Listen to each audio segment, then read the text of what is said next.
శాంతి. ఈరోజు మురళీ డేటు 8 జనవరి 2024. బాబా చెప్తున్నారు, మధురమైన పిల్లల్లారా, తండ్రి స్మృతిలో ఉంటూ సదా హర్షితముగా ఉండండి.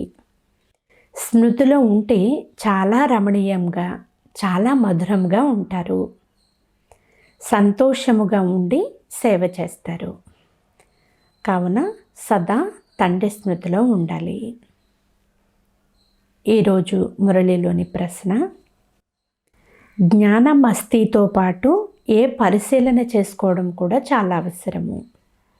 సమాధానము, జ్ఞానమస్తి ఉండనే ఉంటుంది, కానీ నేను ఎంతవరకు దేహీ అభిమానిగా అయ్యాను అనేది పరిశీలన చేసుకోవాలి. జ్ఞానమేమో చాలా సులభము, కానీ మాయ అయితే యోగంలోనే విఘ్నాలు వేస్తూ ఉంటుంది. గృహస్థ వ్యవహారంలో ఉంటూ అనాసక్తులుగా ఉండాలి. ఎలుక రూపీ మాయ లోపల కొరుకుతూ ఉన్నా బయటకు ఏమీ తెలియకుండా ఉండడం కాదు. బాబాపై మాకు గాఢమైన ప్రేమ ఉందా, ఎంత సమయం మేము స్మృతిలో ఉంటున్నాము అని మీ నాడిని మీరే చెక్ చేసుకుంటూ ఉండండి. పాట, ఓ దీపపు పురుగా ఎందుకు కాలిపోలేదు. ఓం శాంతి. మధురాతి మధురమైన పిల్లలు పాటలోని ఒక చరణం విన్నారు. తండ్రి ఇంత ప్రభావం చూపుతున్నప్పుడు, మీరు ఇంత అందముగా తయారవుతున్నప్పుడు అటువంటి తండ్రి వారిగా ఎందుకు అవ్వకూడదు? ఆ తండ్రి మిమ్మల్ని నలుపు నుండి సుందరముగా చేస్తున్నారు. మనము ఇప్పుడు అపవిత్రము నుండి పవిత్రముగా అవుతున్నాము. ఇది ఏ ఒక్కరి విషయమో కాదు. వారు కృష్ణుణ్ణి శ్యామ సుందరుడు అని అంటారు. కృష్ణుని చిత్రం కూడా అలాగే తయారు చేస్తారు. కొన్ని చిత్రాలేమో సుందరముగా, కొన్ని చిత్రాలు శ్యామముగా అంటే నల్లగా తయారు చేస్తారు.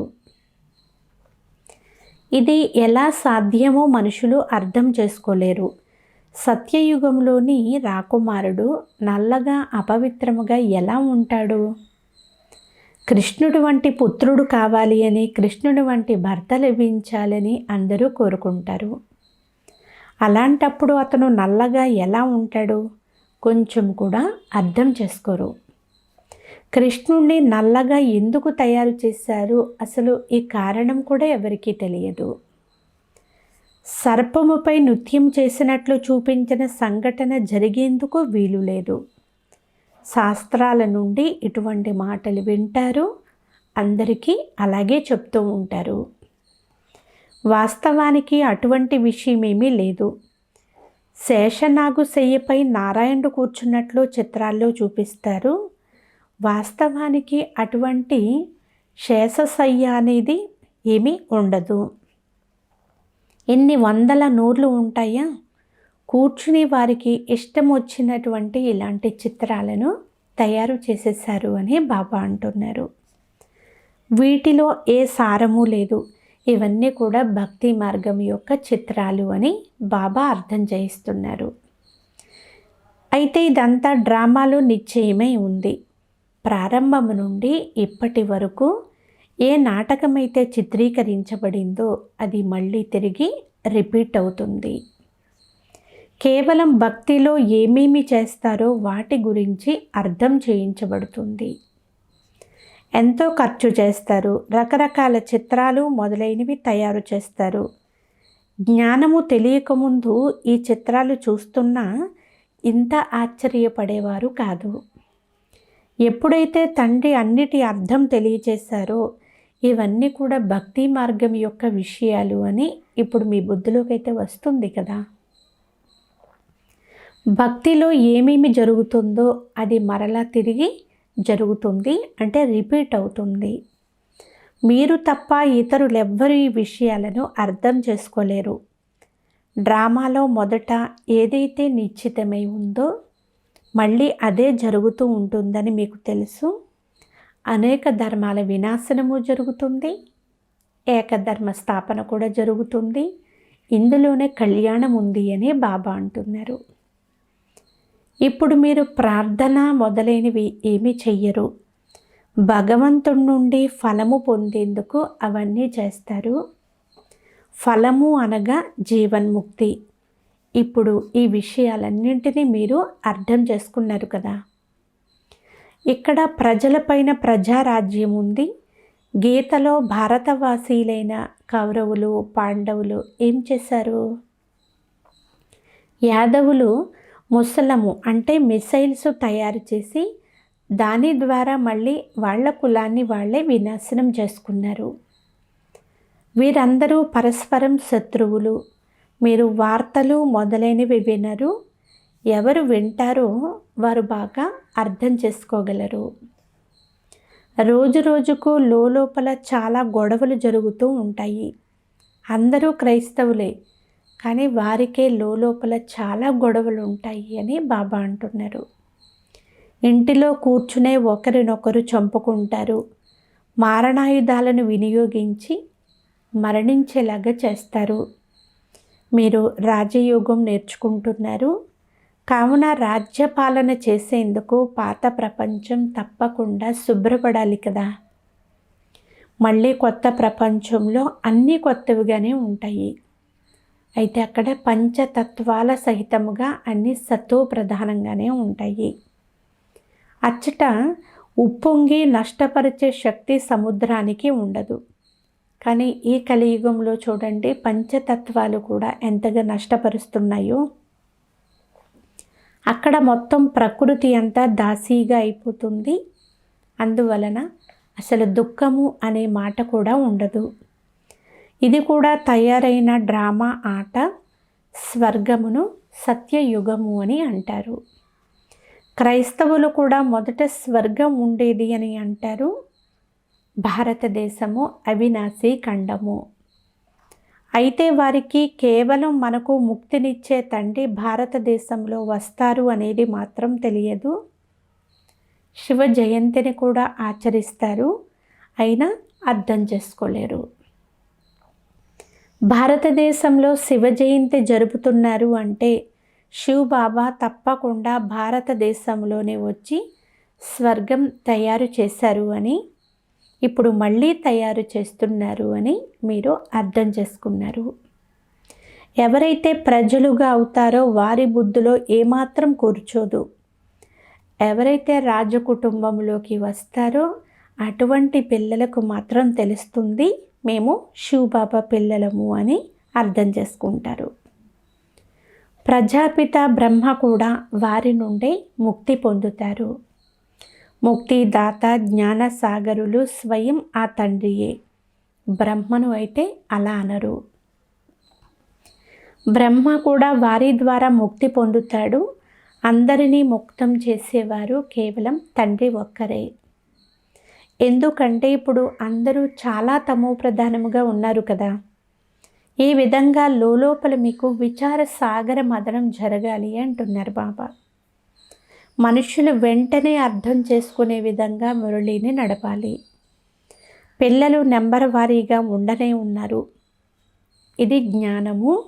ఈ జ్ఞానాన్ని ప్రతిరోజు కూడా అధ్యయనం చేయాలి.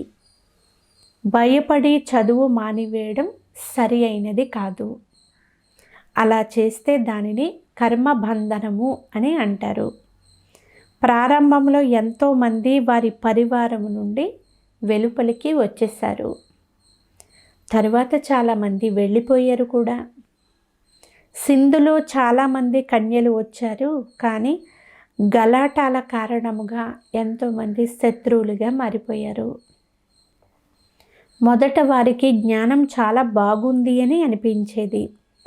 వీరికి భగవంతుడి ద్వారా వరం లభించింది అని భావించేవారు. ఇప్పుడు కూడా ఏదో శక్తి ఉంది అని భావిస్తారు, కానీ పరమాత్మ ప్రవేశించారు అనేది మాత్రం అర్థం చేసుకోరు. ఈ రోజుల్లో క్షుద్ర విద్యల శక్తి చాలామందిలో ఉంది. గీతను చేతిలోనికి తీసుకుని దానిని చూసి చదివి వినిపిస్తూ ఉంటారు. ఇవన్నీ భక్తి మార్గంలోని పుస్తకాలు అని తండ్రి చెప్తున్నారు. జ్ఞానసాగరుణ్ణి నేనే. భక్తి మార్గంలో అందరూ నన్నే స్మృతి చేస్తారు. డ్రామా ప్లాన్ అనుసారముగా ఇది కూడా డ్రామాలో నిశ్చితమైపోయి ఉంది. సాక్షాత్కారాలు కూడా జరుగుతూ ఉంటాయి. భక్తి మార్గంలోని వారిని కూడా సంతోషపెడతారు. జ్ఞానం తీసుకోకుంటే భక్తి చేస్తూ ఉన్నారు అంటే కొంతలో కొంత అది కూడా మంచిదే కదా. మనుషులు భక్తి ద్వారా ఎంతో కొంతైనా బాగుపడతారు. దొంగతనాలు మొదలైనవి చెయ్యకుండా ఉంటారు. భగవంతుణ్ణి భజన చేసే వారి గురించి ఎప్పుడూ తప్పుగా మాట్లాడరు. ఎందుకంటే ఎంతైనా వారు భక్తులు కదా. ఈ రోజుల్లో భలే భక్తులుగా ఉన్న చాలామంది దివాళా తీస్తారు. అలాగని శివబాబా పిల్లలుగా అయిపోతే దివాళా తీయరు అని కాదు.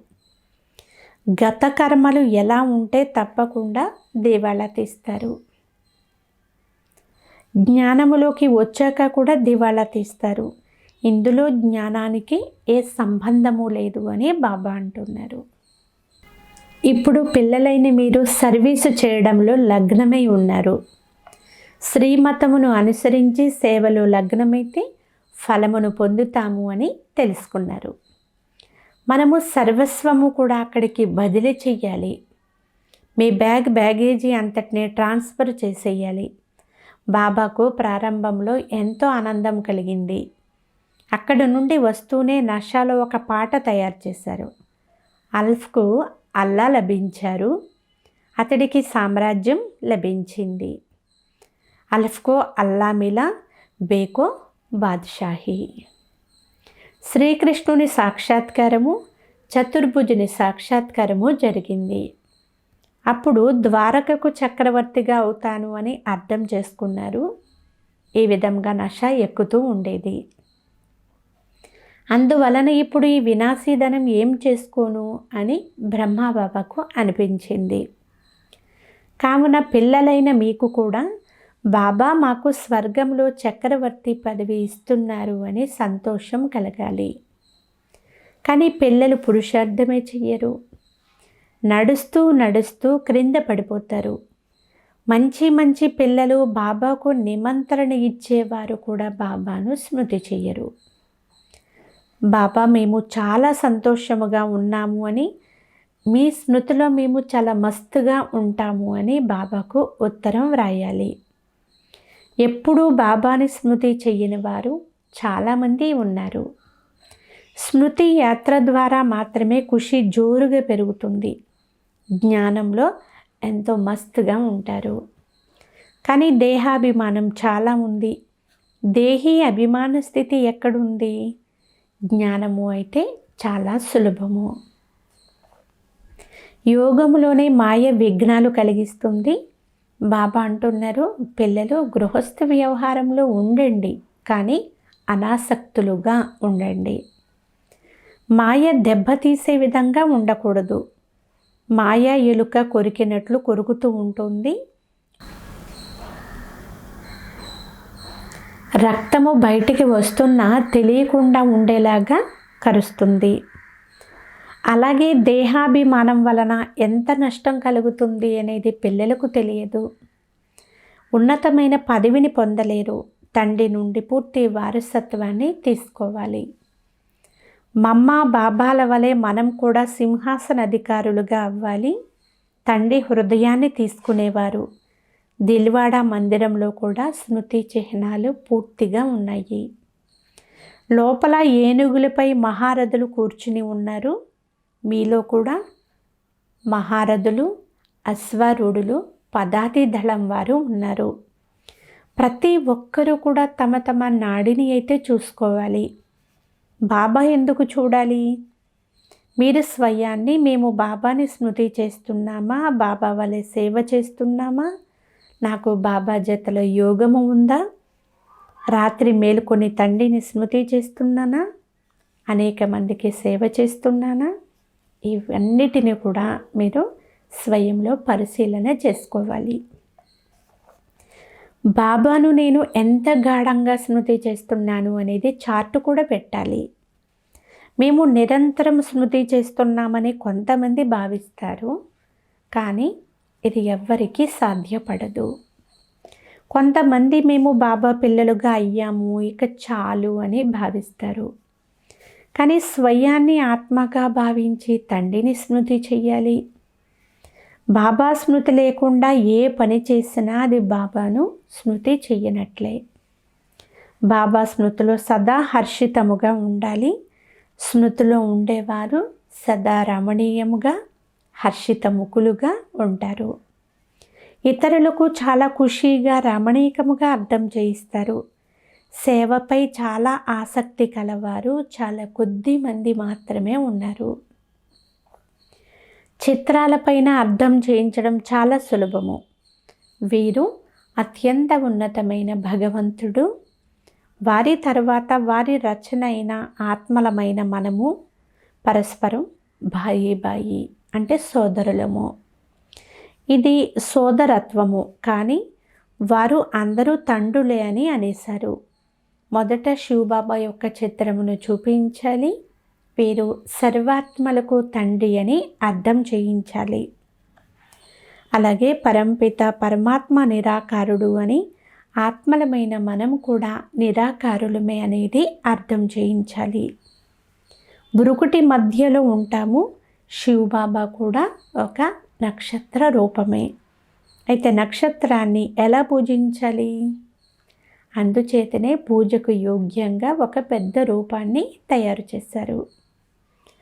పోతే ఆత్మ ఎప్పుడూ కూడా 84 లక్షల జన్మలు తీసుకోదు. తండ్రి అర్థం చేయిస్తున్నారు.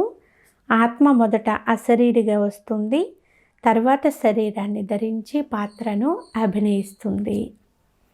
సతో ప్రధాన ఆత్మ పునర్జన్మలను తీసుకుంటూ కలియుగము అనే ఇనుప యుగములోకి వచ్చేస్తుంది. తరువాత వచ్చేవారు 84 జన్మలు తీసుకోరు. బాబా అంటున్నారు, ప్రతి ఆత్మకు 84 జన్మలు అనేవి ఉండవు. ఆత్మయే ఒక శరీరాన్ని వదులుతుంది, మరొక శరీరాన్ని తీసుకుంటుంది. నామ రూప దేశ కాలాదులు అన్నీ కూడా మారిపోతాయి. ఈ విధంగా ఉపన్యసించాలి. స్వయాన్ని తెలుసుకోవాలి, లేక సెల్ఫ్ రియలైజేషన్ అని అంటారు. కానీ ఎవరు చేయించాలి? ఆత్మయే పరమాత్మ అని అనడం వలన సెల్ఫ్ రియలైజేషన్ అవుతుందా? ఇది నూతన జ్ఞానము. జ్ఞానసాగరులు, పతిత పావనులు, సర్వుల సద్గతిదాతైన పరంపిత పరమాత్మ కూర్చుని ఇప్పుడు జ్ఞానాన్ని అర్థం చేయిస్తున్నారు. తరువాత వారిని ఎంతగానో మహిమ చెయ్యండి, వారి మహిమ వినండి. మొదట ఆత్మ పరిచయాన్ని తెలుపుతారు. ఇప్పుడు పరమాత్మ పరిచయం కూడా తెలుపుతారు. వారిని సర్వాత్మలకు తండ్రి అని అంటారు. వారు ఎప్పుడు కూడా చిన్నగా పెద్దగా అవ్వరు. పరంపిత పరమాత్మ అనగా సుప్రీం సోల్. సోల్ అనగా ఆత్మ. పరమాత్మ అయితే అత్యంత పైన ఉండేవారు. వారు పునర్జన్మల్లోనికి రారు. అందువలనే వారిని పరంపిత అని అంటారు. ఇంత చిన్న ఆత్మలో ఎంత పెద్ద పాత్ర నిండి ఉంది. పతిత పావనుడు అని కూడా వారినే అంటారు. వారి పేరు ఎల్లప్పుడూ కూడా శివబాబాయే, సదా శివ. రుద్రబాబా కాదు. కానీ భక్తి మార్గంలో అనేక రకాలైన పేర్లు ఉంచారు. వారిని అందరూ కూడా ఓ పతిత పావన, వచ్చి పావనముగా చెయ్యండి అని స్మృతి చేస్తారు. కావున తప్పకుండా రావలసి వచ్చింది. ఒకే ధర్మము స్థాపన చేయవలసి వచ్చినప్పుడు వారు ఇచ్చటికి వస్తారు. ఆది సనాతన దేవి దేవతా ధర్మము. ఇప్పుడు ఇది కలియుగము. లెక్కలేనంత మంది మనుష్యులు ఉన్నారు అని బాబా అంటున్నారు. సత్యయుగంలో అయితే చాలా కొద్ది మంది మాత్రమే మనుష్యులు ఉంటారు. బ్రహ్మ ద్వారా స్థాపన, శంకరుని ద్వారా వినాశనము అనే గాయనము కూడా ఉంది. గీత ద్వారానే ఆది సనాతన దేవి దేవత ధర్మం యొక్క స్థాపన జరిగింది. కానీ అందులో పొరపాటున కృష్ణుని యొక్క పేరును వేసేశారు. తండ్రి చెప్తున్నారు, కృష్ణుడైతే పునర్జన్మల్లోకి వస్తారు, శివబాబా అయితే జనన మరణ రహితుడు. కావున ఇప్పుడు పరంపిత పరమాత్మ నిరాకార శివుడా లేక శ్రీకృష్ణుడా మీరే నిర్ణయం చెయ్యండి. గీతా భగవానుడు ఎవరు? భగవంతుడు అని ఒక్కరినే అంటారు. ఈ విషయాలు ఎవరైనా అంగీకరించకపోతే వారు మన ధర్మానికి చెందిన వారు కాదు అని భావించాలి. సత్యయుగంలోకి వచ్చేవారు వెంటనే అంగీకరించి పురుషార్థం చేయడంలో నిమగ్నమవుతారు. ఇదే ముఖ్యమైన విషయము. ఇందులోనే మీకు విజయము కూడా ఉంది. అయితే దేహీ అభిమాని స్థితి ఎక్కడుంది అని బాబా అడుగుతున్నారు. పరస్పరంలో నామరూపాలలో చిక్కుకుని పోయి ఉంటారు. భక్తి మార్గంలో కూడా పరబ్రహ్మంలో నివసించే పరమాత్మ గురించి చింత ఉండేది. మరి ఇప్పుడు వారే లభించిన తరువాత ఇక చింత దేనికి? భయం దేనికి? ఇందుకు చాలా ధైర్యం కావాలి. ఉపన్యసించేవారు ఆత్మజ్ఞానాన్ని చాలా మస్తీగా ఇవ్వాలి. తరువాత పరమాత్మ అంటే ఎవరు? ఈ టాపిక్ పైన కూడా అర్థం చేయించగలగాలి. తండ్రి మహిమ ప్రేమ సాగరులు, జ్ఞాన సాగరులు.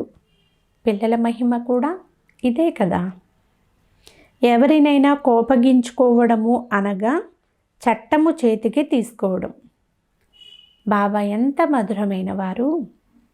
పిల్లలు ఎవరైనా పని చెయ్యకపోతే, సేవ చేసేందుకు అంగీకరించకపోతే నటవరునిగా అవ్వలేరు. అంటే శ్రీకృష్ణునిలాగా అవ్వలేరు. బాబా అంటున్నారు, పిల్లలు మీరు ఇప్పుడు చాలా చాలా మధురంగా తయారు కావాలి. అచ్చా, మధురాతి మధురమైన అపురూపమైన పిల్లలకు మాతాపిత బాప్దాదాల ప్రియ స్మృతులు మరియు గుడ్ మార్నింగ్. ఆత్మిక పిల్లలకు ఆత్మిక తండ్రి నమస్తే. ఆత్మీయ తండ్రికి ఆత్మీయ పిల్లల యొక్క ప్రియ స్మృతులు, గుడ్ మార్నింగ్ మరియు నమస్తే నమస్తే నమస్తే. ధారణ కొరకు ముఖ్య సారము. ఫస్ట్ పాయింట్, మీ యాత్ర కొరకు మీ సామగ్రిని అంతటినే ట్రాన్స్ఫర్ చేసి చాలా ఖుషీగా, చాలా మస్తీగా ఉండాలి. మమ్మ బాబాల సమానముగా సింహాసన అధికారులుగా తయారు కావాలి.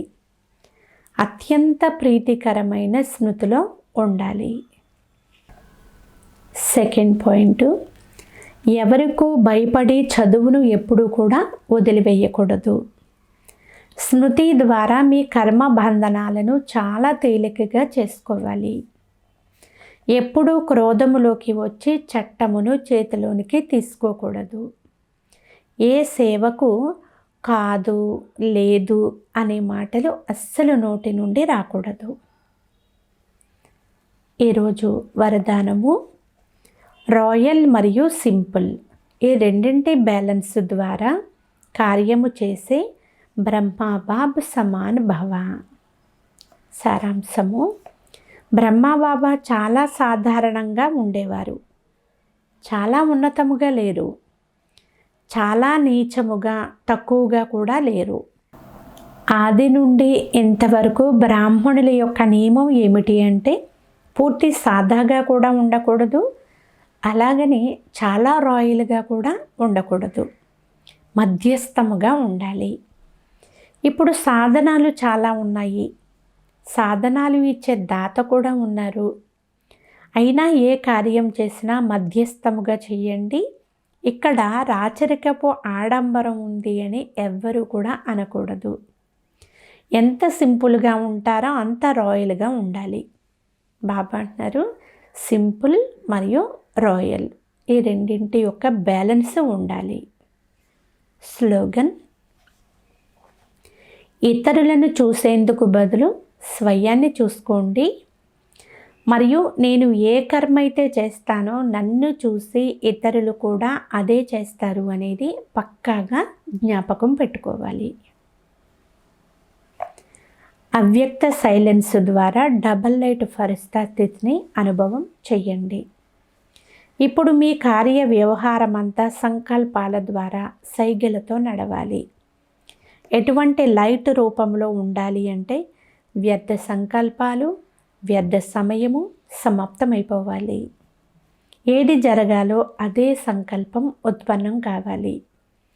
అంతేకాక ఎవరు చెయ్యాలో వారి బుద్ధిలో కూడా ఇదే చెయ్యాలి అనే సంకల్పం ఉత్పన్నం అవ్వాలి. అప్పుడు ఈ సాకార వతనము కూడా సూక్ష్మ వతనములాగా అవుతుంది. అచ్చా. ఓం శాంతి.